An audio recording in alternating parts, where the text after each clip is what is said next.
ಮಕ್ಕಳ ಈಗ ಪ್ರಾರಂಭ ಮಾಡೋಣ. ನಮ್ಮ ಕಲಾಸೂಚಿಯ ಕತೆ ಕೇಳೋಣ ಬನ್ನಿ. ಎಷ್ಟು ಸಂಚಿಕೆ 889 ನಮ್ಮ ಪದಕೋಶ. ಈಗ ಈ ಪದನ ಓದಿ ನೋಡೋಣ ಜೋರಾಗಿ. ಇಲ್ಲಿ 2 ಪದ ಇದೆ. ಯಾವ್ದು 2 ಪದ? ಏನು ಹಾಗಾದ್ರೆ?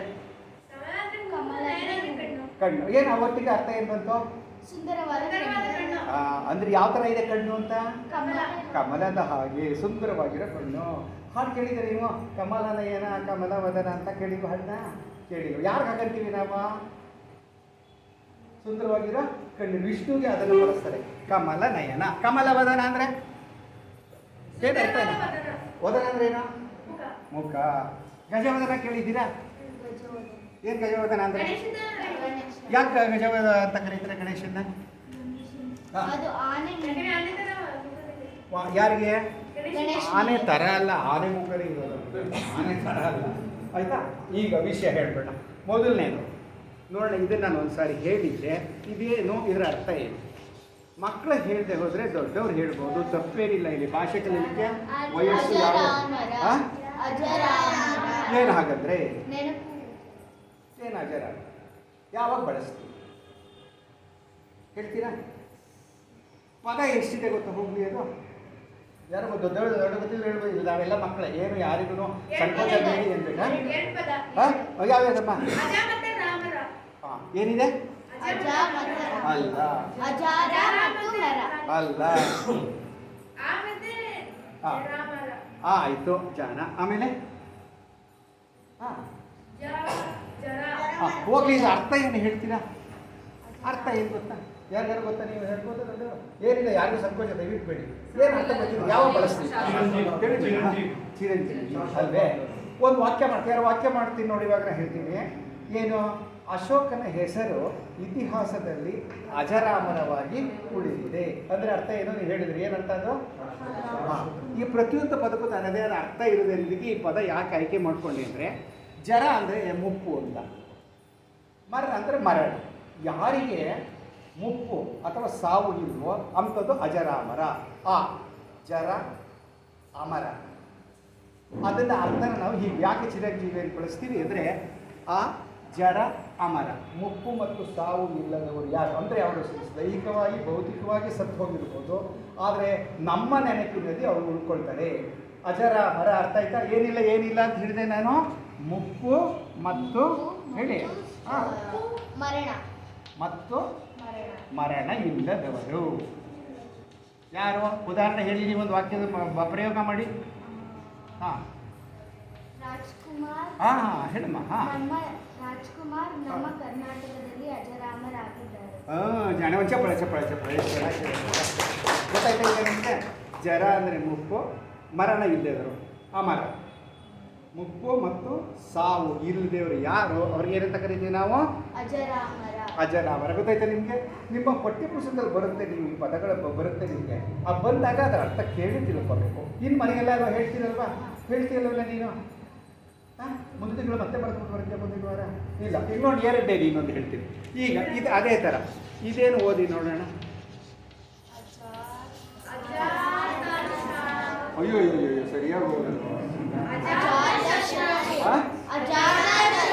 ಇನ್ನೊಂದು ಸರಿ ಹೇಳಿ. ಏನು ಹಾಗಂದ್ರೆ? ಬೇರೆ ಜಾತಿ ಶತ್ರು. ನಮ್ಮ ಜಾತಿಗಳ ಶತ್ರು. ನಮ್ಮ ಜಾತಿಯಲ್ಲೇ ಶತ್ರುಗಳು ಜಾಸ್ತಿ ಕೊಟ್ಟರು. ಇನ್ನೊಂದು ಸರಿ ಓದ್ರಿ. ಏನು ಹೇಳಿ? ಜಾಣ. ನೀವು ಪ್ರಯತ್ನ ಮಾಡ್ತೀರಲ್ಲ. ಇನ್ನೊಂದು ಸರಿ ಓದಿ. ಏನ್ರು ಈಗ ಓದ್ತೀರ ಕನ್ನಡನ? ಇನ್ನೊಂದು ಸರಿ ಓದ್ರು. ಏನಾಗಂದ್ರೆ? ಅಯ್ಯೋ ರಾಮ. ಹೇಳಿ. ದೊಡ್ಡವ್ರು ಯಾರು ಹೇಳ್ಬೋದು? ಮೇಡಮ್ ಇಲ್ಲ ಅಂದರೆ ಇಲ್ಲೂ ಅಷ್ಟೇ. ಆ ಜಾತ ಶತ್ರು 3 ಪದ ಇದೆ. ಜಾತ ಅಂದರೆ ಹುಟ್ಟತಕ್ಕಂಥದ್ದು. ಯಾರು? ಶತ್ರು. ಆ ಅಂದರೆ ಇಲ್ವೇ ಇಲ್ಲ, ಶತ್ರುನೇ ಹುಟ್ಟಿಲ್ಲ. ಅಜಾತ ಶತ್ರು. ವಾಜಪೇಯಿ ಅವರು ರಾಜಕಾರಣದಲ್ಲಿ ಅಜಾತ ಶತ್ರುವಾಗಿ ಉಳಿದಿದ್ದರು. ಯಾರು? ವಾಜಪೇಯಿ ಹೆಸರು ಕೇಳಿದ್ದೀರಿ ನೀವು? ಶತ್ರುಗಳು ಇಲ್ಲದವರು ಯಾರು? ಏನಂತ ಕರಿತೀವಿ ಅವ್ರನ್ನ? ಏನಂತ ಕರಿತೀವಿ ಅವ್ರನ್ನ? ಏನು ಜೋರಾಗಿ ಹೇಳಿ. ಅಜಾತ ಶತ್ರು. ಅರ್ಥ ಆಯ್ತಾ ಈಗ? ಜಾತ ಅಂದರೆ ಹುಟ್ಟು, ಅಜಾತ ಅಂದರೆ ಹುಟ್ಟೇ ಇಲ್ಲ, ವಿರುದ್ಧ ಪದ ಬಂದ್ಬಿಟ್ಟು ಆ ಸೇರಿದ ತಕ್ಷಣ ಜಾತಕ್ಕೆ ವಿರುದ್ಧಾರ್ಥಕ ಶಬ್ದ ಬಂತು. ಯಾರಿಲ್ಲ ಅವರಿಗೆ? ಯಾರಿಗೆ ಶತ್ರುಗಳಿಲ್ಲ? ಒಳ್ಳೆಯವರಿಗೆ ಶತ್ರುಗಳಿರಲ್ಲ. ಉದಾಹರಣೆ ಹೇಳಿ ಬಂತು ನೋಡೋಣ. ರಾಮಾಯಣ ಮಹಾಭಾರತದಲ್ಲಿ ಯಾರಾದ್ರು ಒಬ್ಬ ಒಳ್ಳೆ ವ್ಯಕ್ತಿ ನೆನಪು ಮಾಡ್ಕೊಂಡು ಹೇಳಿ. ರಾಮಾಯಣ ಮಹಾಭಾರತ ಯಾರು ನನಗೆ ಹೇಳಿ ನೋಡೋಣ. ಮಹಾಭಾರತ ಅಲ್ಲಿ ಯಾವ ಪದ ಬಳಸಬೇಕು? ಯಾರು ಹೇಳು, ವಾಕ್ಯವನ್ನು ಸರಿಯಾಗಿ. ರಾಮ ಎಲ್ಲರಿಗೂ ಅಜಾತ ಶತ್ರು. ಹಾಂ ಹೇಳಮ್ಮ, ವಾಕ್ಯ ಸರಿ ಮೇಡಮ್ಮ.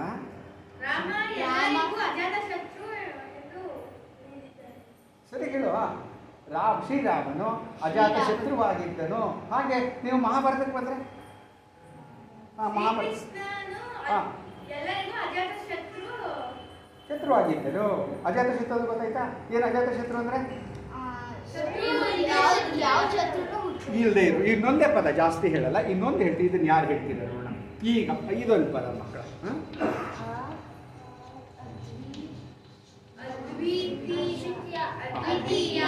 ಏನು ಅದ್ವಿತೀಯ? ಜ್ವರ ಗೊತ್ತು, ಇನ್ನೂ ಸರಿ ಗೊತ್ತು ನೀನು.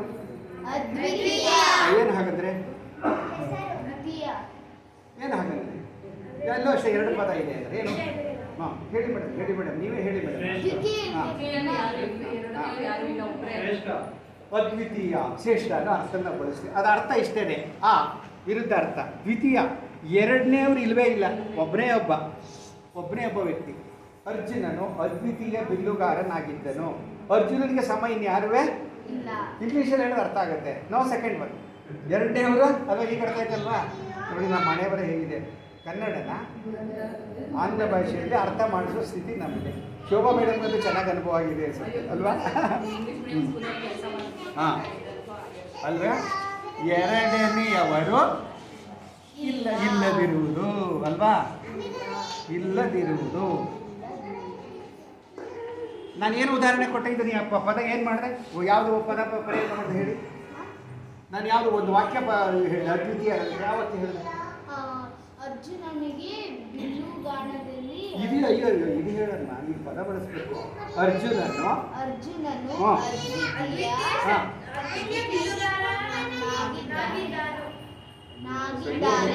ಏನು ನಾಗಿದ್ದನು. ಅವನಿಗಿಲ್ವಲ್ಲ. ಅರ್ಜುನನು ಅದ್ವಿತೀಯ ಬಿಲ್ಲುಗಾರನಾಗಿದ್ದನು. ಈಗ ಇದೊಂದು ಪದ ಹೇಳ್ಬಿಡಿ. ಮೊದಲ ಭರತನ ಪದ ಏನು? ಎಂತನ ಏನಂತ ಬರದೆ? ಅಲ್ಲ ಪದ ಕಂಡ್ರು. ಇದನ್ನ ಒಂದು ಹೇಳ್ಬಿಡಿ ಅಪ್ಪ. ಈಗ ವರ್ಣಮಾನಲ್ಲಿ ಇದು ಯಾವ ವರ್ಣ ಎಲ್ಲಿಗೆ ಸೇರುತ್ತೆ? ಯಾವ ಗುಂಪಿಗೆ ಬರುತ್ತೆ? ವರ್ಗೀಯ ವ್ಯಂಜನ. ವರ್ಗೀಯ ವ್ಯಂಜನದಲ್ಲಿ ಕವರ್ಗದಲ್ಲಿ ಏನು ಜಾಡೆ ಏನು? ಹಾಂ ಕ ಯಾವ ವರ್ಗಕ್ಕೆ ಬರುತ್ತೆ?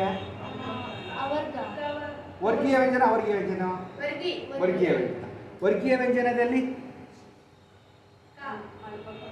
ಹೇಳ್ಬೇಕು ನೀವು. ವರ್ಗೀಯ ವ್ಯಂಜನದಲ್ಲಿ ಮಹಾಪ್ರಾಣ ಯಾವುದು? ಈಗ ಅಲ್ಪ ಪ್ರಾಣ ಹೇಳ್ತೀನಿ, ಮಹಾಪ್ರಾಣ ಹೇಳ್ತೀರಾ? ಪಾ ಬಾ ದ ಮಾ ಆಗಿದೆಯಾ ಅಲ್ಪ ಮಹಾಪ್ರಾಣ? ನಂಗೆ ಗೊತ್ತು. ಈಗ ಎರಡನೇದಕ್ಕೆ ಹೋಗೋಣ. ಈಗ ಯಾವ ಅಕ್ಷರ? ವರ್ಣಮಾಲೆಯಲ್ಲಿ ಯಾವ್ದಕ್ಕೆ ಬರುತ್ತೆ? ಅನುನಾಸಿಕ. ಯಾವ ವರ್ಗಕ್ಕೆ ಬರುತ್ತೆ ಅದು? ಯಾವ ವರ್ಗದಲ್ಲಿ ಬರುತ್ತೆ? ವರ್ಗೀಯ ವ್ಯಂಜನ ಪವರ್ಗ. ಇದು ಅನುನಾಸಿಕ ಅಂತ ಕರಿತೀವಿ. ಇನ್ನೊಂದ್ಸರಿ ಹೇಳು.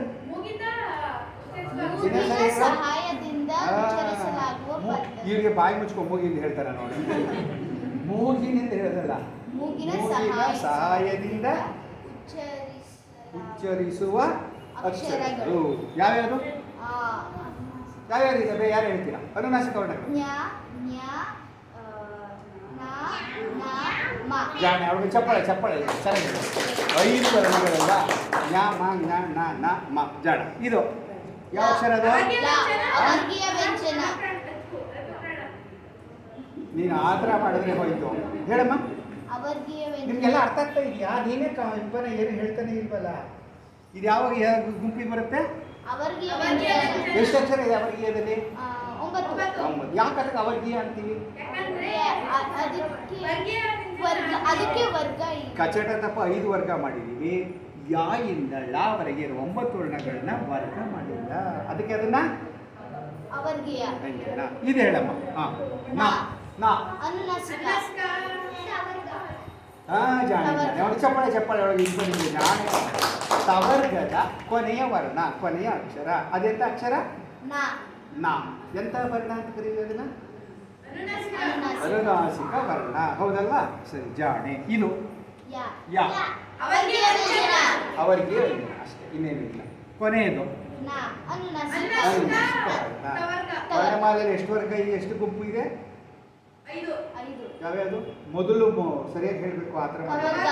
ಅಲ್ಲ ವರ್ಣಮಾಲೆಯನ್ನು ಎಷ್ಟು ಗುಂಪು ಮಾಡ್ಬೋದು? 3. ಯಾವ್ಯಾವ್ದಮ್ಮ? ಸ್ವರ, ಲೋಹ, ಮತ್ತೆ ನೀನು ಹೇಳ ಜಾಣ, ನೀನು ಬೇಡ ಹೇಳು ಜಾಣ. ಸ್ವರಗಳು, ವ್ಯಂಜನಗಳು, ಯೋಗವಾಹಗಳು. ಜಾಣ ಮುಂಚೆ ಚಪ್ಪಾಳೆ ಕೊಡ. ಎಷ್ಟು ಜಾಸ್ತಿ ಜಾಣ ಕೊಡ. ಸ್ವರಗಳು ಎಷ್ಟಿದೆ ಗೊತ್ತಾ ಒಟ್ಟು? ಎಷ್ಟಿದೆ?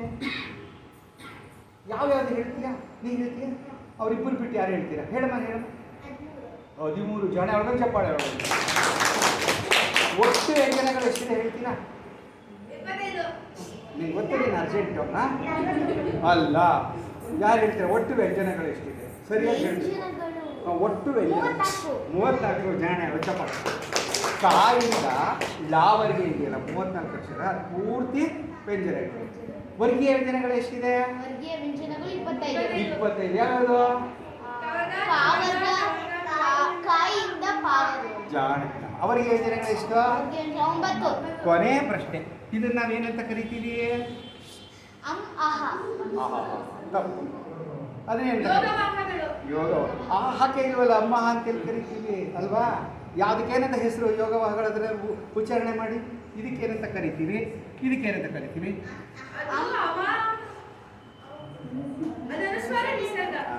ಏನಂತ ಕರಿತೀವಿ?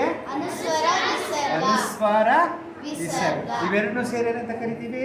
ಯೋಗವಾಹಗಳು. ಯಾಕೆ ಯೋಗವಾಹ ಅಂತ ಕರಿತೀವಿ? ಅದಿದ್ರೆ ಕರೆದು ಬಿಡ್ತಾರ ಯೋಗವಾಹ. ಅದಕ್ಕೆ ಅದರಲ್ಲೇ ಅರ್ಥ ಇದೆ ಮಕ್ಕಳ. ಯೋಗವಾಹ ಅಂದರೆ ಯೋಗೇನ ವಹತಿ ಇತಿ ಯೋಗವಾಹ. ಇದಕ್ಕೆ ಸ್ವತಂತ್ರವಾದ ಉಚ್ಚಾರಣೆ ಇಲ್ಲ. ಇದು ಕಾ ಜೊತೆ ಸೇರಿದ್ರೆ ಕಮ್, ಆ ಜೊತೆ ಸೇರಿದ್ರೆ ಅಮ್, ಚಾ ಜೊತೆ ಸೇರಿದ್ರೆ ಚಮ್. ಯೋಗ ಅಂದರೆ ಸಹಾಯ.